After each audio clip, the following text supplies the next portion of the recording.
Salam sejahtera di dalam kasih Tuhan dan salam sehat.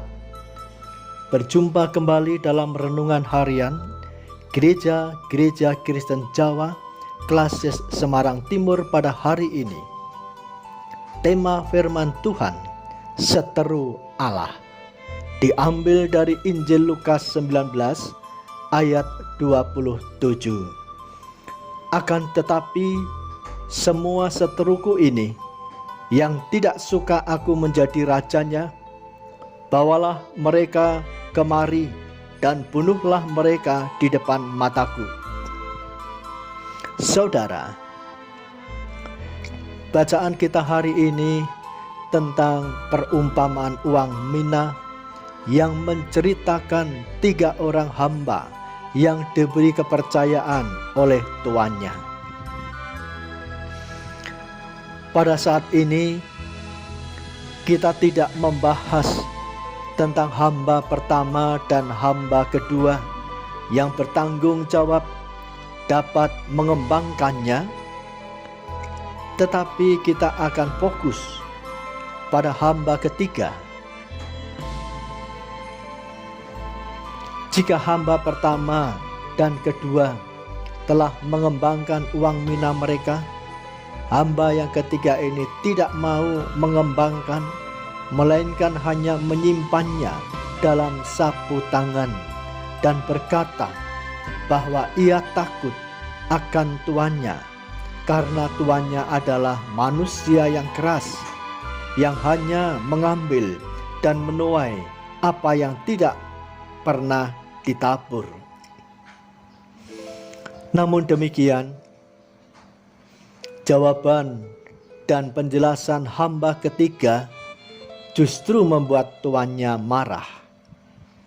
Tuannya kemudian berkata bahwa jika hamba ketiga itu sudah tahu karakter tuannya, mengapa ia tidak mau berbuat sesuai perintah tuannya? Sebagai hukumannya, maka uang mina diminta dan diberikan kepada hamba pertama yang sudah menghasilkan 10 uang mina. Ketika orang lain berkata, "Tuan, hamba pertama sudah memperoleh 10 mina. Apakah uang mina hamba ketiga tetap harus diberikan kepada hamba pertama?"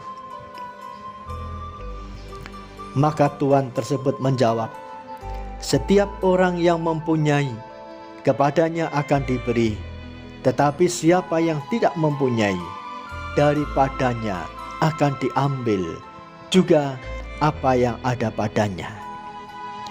Tuhan Yesus pun memberi gambaran bahwa hamba ketiga ini adalah hamba yang jahat, yang tidak mau melakukan apa yang diperintahkan tuannya. Ini sama saja dengan menjadi seteru tuannya. Seteru di sini dapat diartikan sebagai musuh, yaitu mereka yang tidak mau memposisikan tuannya secara benar. Seteru dapat dilihat dari apakah orang tersebut ingin tuannya sebagai raja atau tidak.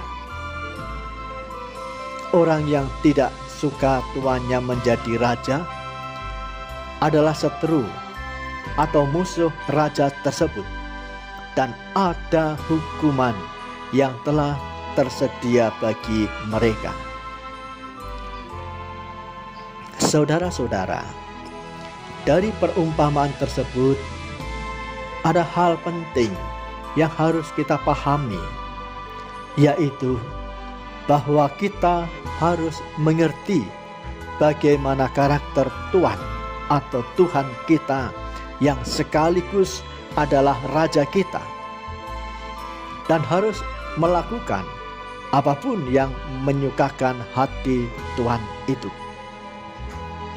Oleh karena itu, penting bagi kita untuk senantiasa berusaha untuk mengerti bagaimana karakter Tuhan kita dan mengerti apa yang menjadi kesukaannya dan juga apa yang dibenci olehnya.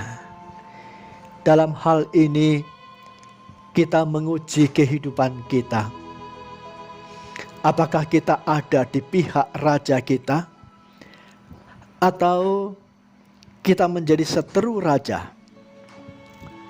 Secara sederhana, hal tersebut dapat dilihat dari apakah hidup kita mau tunduk terhadap kehendak sang raja, atau justru membangkang dan tidak mau melakukan kehendaknya.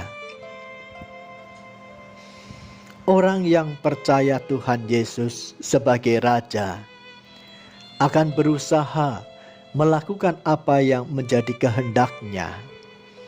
Sebaliknya, orang yang tidak suka walaupun secara KTP Kristen tetapi tidak melakukan kehendaknya, ibarat duri dalam daging atau Kristen munafik. Orang-orang seperti ini adalah orang-orang yang lebih suka hidup untuk kepentingan diri sendiri dan tidak pernah mau mempedulikan apa yang menjadi isi hati Tuhan. Akan selalu menjadi sandungan di dalam hidup dan kehidupan gerejanya. Mari kita berdoa. Bapa Surgawi, jadikanlah kami Kristen sejati yang setia akan kehendak-Mu, dengan tulus ikhlas melayani-Mu di dalam Engkau Tuhan dan Juru Selamat kami, Yesus Kristus. Amin. Tetap semangat, jaga kesehatan. Tuhan memberkati.